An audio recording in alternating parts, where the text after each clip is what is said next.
শুভেচ্ছা। দেশের সংবাদে স্বাগত জানাচ্ছি সুমাইয়া সাজ্জাদ। শুরুতেই সংবাদ শিরোনাম।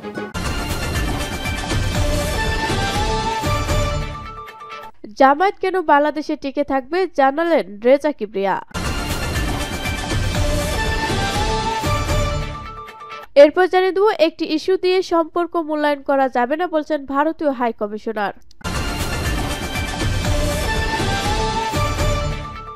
আরো জানিয়ে দেব, উস্কানিতে পা না দেওয়ার অনুরোধ তারেক রহমানের। এদিকে সেনাবাহিনীকে আধুনিক সমরাস্ত্রে সজ্জিত করার প্রত্যয় সেনা প্রধানের।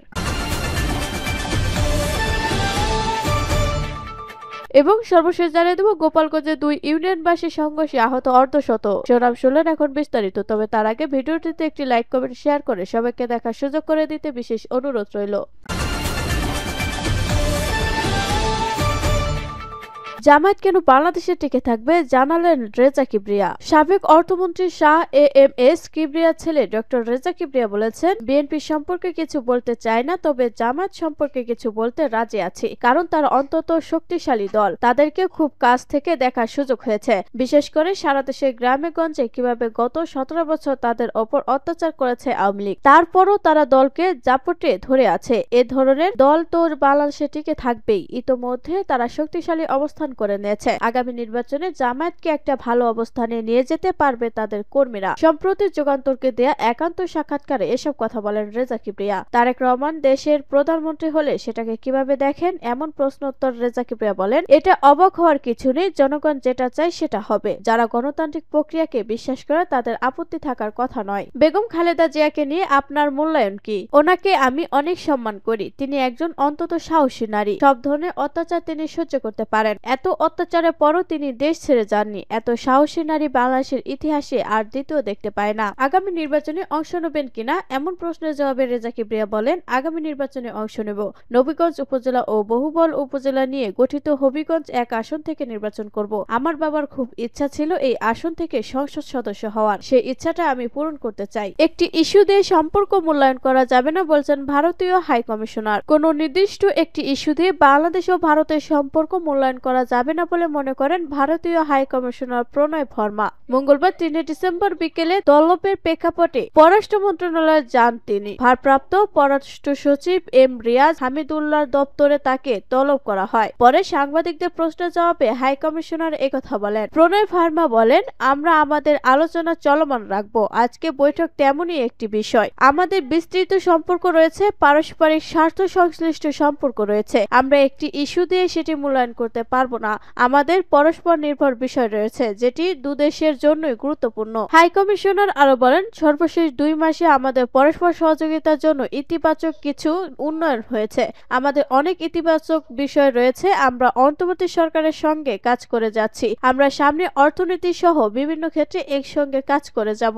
জানা গেছে, ভারতের ত্রিপুরা রাজ্যের আগরতলায় গতকাল সোমবার বাংলাদেশের সহকারী হাই কমিশনার প্রাঙ্গণে ঢুকে হামলা চালানো হয়। বাংলাদেশের সংখ্যালঘু নির্যাতনের অভিযোগ তুলে হিন্দুত্ববাদী সংগঠন হিন্দু সংঘর্ষ সমিতি সহ কয়েকটি সংগঠনের সমর্থকেরা এ হামলা চালান। এ ঘটনায় রাতে পররাষ্ট্র মন্ত্রণালয়ের পর সংবাদ বিজ্ঞপ্তিতে ক্ষুব্ধ প্রতিক্রিয়া জানায়। বাংলাদেশের সহকারী হাই কমিশনারের প্রাঙ্গণে হিংসাত্মক বিক্ষোভ ও আক্রমণের জন্য বাংলাদেশ সরকার গভীরভাবে ক্ষুব্ধ বলেও বিজ্ঞপ্তিতে উল্লেখ করা হয়। এদিকে একই দিন মুম্বাইয়ে বাংলাদেশ উপ হাই কমিশনারের কাছাকাছি বিশ্ব হিন্দু পরিষদের আয়োজনে বিক্ষোভ করা হয়। হিন্দু সংঘর্ষ সমিতি হল বিআইচপির সহযোগী সংগঠন। আগরতলার ঘটনাকে দুঃখজনক উল্লেখ করে ভারতের পররাষ্ট্র মন্ত্রণালয় সহ বিবৃতি দিয়েছে। তারা বলেছে, কূটনৈতিক ও কনসুলার সম্পত্তি কোনো অবস্থাতে লক্ষ্যবস্তু করা উচিত নয়। এ ঘটনায় ত্রিপুরা মঙ্গলবার 7 জনকে গ্রেপ্তার করা হয়েছে। এছাড়াও 4 পুলিশ সদস্যের বিরুদ্ধে প্রশাসনিক ব্যবস্থা নেওয়া হয়েছে। উস্কানিতে পা না দেওয়ার অনুরোধ তারেক রহমানের। বিএনপি ভারপ্রাপ্ত চেয়ারম্যান তারেক রহমান বলেছেন, স্বৈরশাসক শেখ হাসিনা পতনের পর কিছু ভারতীয় মহল থেকে বাংলাদেশের বিরুদ্ধে গণমাধ্যমে উস্কানিমূলক মন্তব্য ও রাজনৈতিক বক্তৃতা বাড়ছে,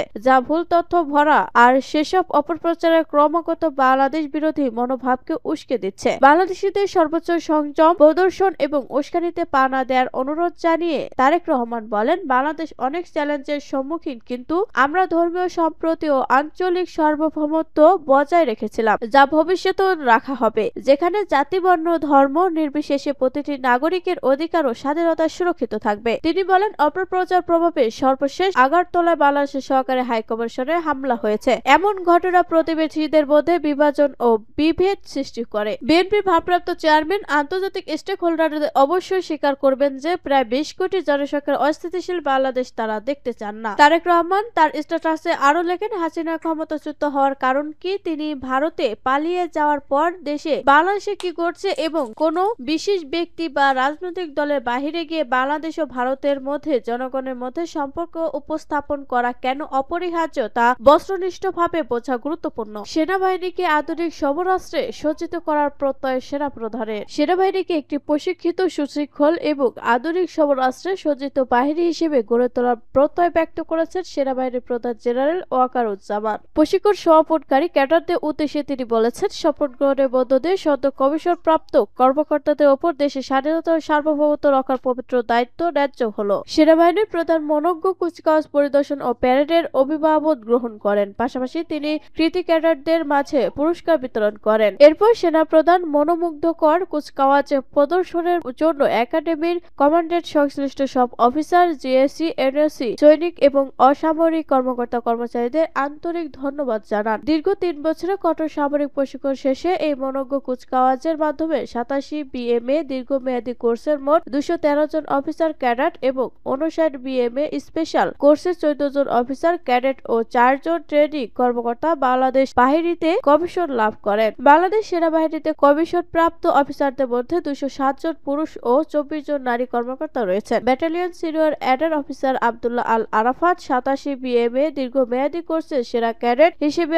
অসামান্য গৌরবমণ্ডিত, সোর্স অফ অনার এবং সামরিক বিষয়ে শ্রেষ্ঠত্বের জন্য সেনাবাহিনীর প্রধান স্বর্ণপদক অর্জন করেন। প্রশিক্ষণ সমাপনকারী ক্যাডেট কর্তৃক দেশের স্বাধীনতা ও সার্বভৌমত্ব রক্ষার আনুষ্ঠানিক শপথ গ্রহণের পর তাদের বাবা মা ও আগত অতিথিদের নবীন অফিসারদের জ্যাক ব্যাগ পরিয়ে দেওয়া হয়। গোপালগঞ্জে 2 ইউনিয়নবাসীর সংঘর্ষে আহত অর্ধশত।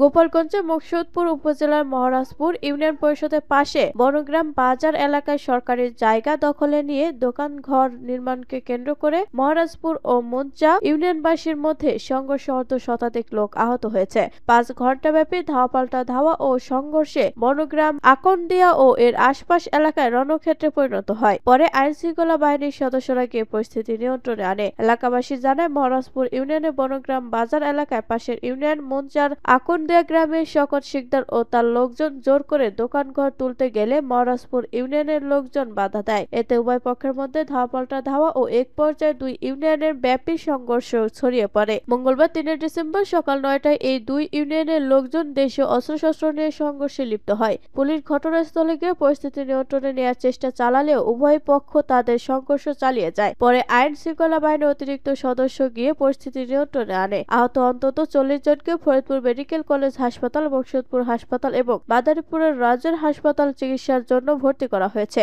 বাকিরা বিভিন্ন বেসরকারি হাসপাতাল ও বিভিন্ন ক্লিনিকে চিকিৎসা নিয়েছে। মকসুদপুর থানা officer in charge OC Mostafa Kamal ঘটনার সত্যতা নিশ্চিত করে জানান, পরিস্থিতি এখন তাদের নিয়ন্ত্রণে রয়েছে এবং ঘটনাস্থলে অতিরিক্ত পুলিশ মোতায়েন করা হয়েছে।